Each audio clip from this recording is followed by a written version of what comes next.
For more on China's fitness push, we're now joined by Eric Schiffer. He's the chairman and CEO of Patriarch Equity. Welcome to the broadcast, Eric. Thank you. Good to be with you. How do you see this increased focus on fitness sports in China helping the large sports retailers? We know who they are, Nike, Adidas in the U.S. Oh, I think it's going to be big. I think that it already has been. When you look at the progression over just the last year and a half since China has really made this big push to get people pumped up, healthy, and it's been very successful. And I think what's happening also is you have this push away because of austerity from the big luxury goods. And this is a way for the people in China who are doing well, certainly the middle class, to spend a little bit of money, but not necessarily be against what isn't necessarily in vogue today. Eric, as you know, many of these companies already have a huge presence in China, for instance, Nike.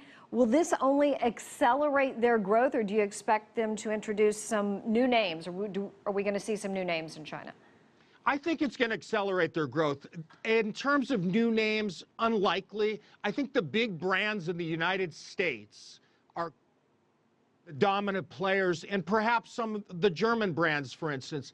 The Chinese brands have yet to make big inroads, and I think they could, but it's so far unproven. I think people are looking for the name brands, the global name brands that the big stars are tied to on a global basis. That'll be like that for some time.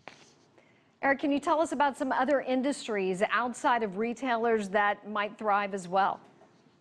Well, look, I certainly, with this fitness push, clubs, fitness apps, anywhere where people can spend their money to continue to extend the fitness-like experience. So as it relates to sports-related goods, I think there will be other extensions there, but certainly the fitness apps, fitness clubs, anywhere, again, where people are able to spend the dollars to continue to feel like they're part of this healthy lifestyle that's existing now in China and will continue to grow. I mean, it's really in its infancy.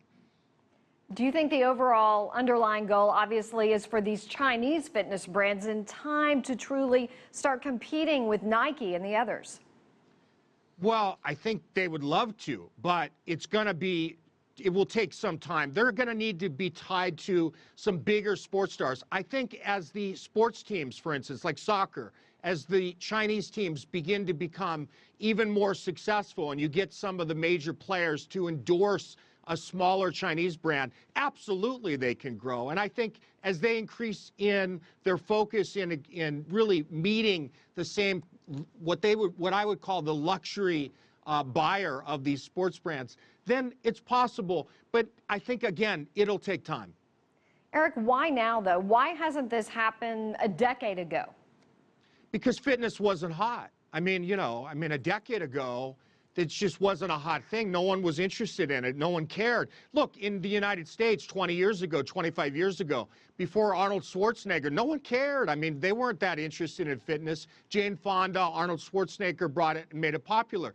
Now, the Chinese government has done it, and it's certainly beginning to take off. We're still in our infancy. You're going to see a bigger push. And look, the return on investment for the Chinese government is gigantic. It makes sense. It's like 7, 8 to 1. Why wouldn't they want to do that and help the people?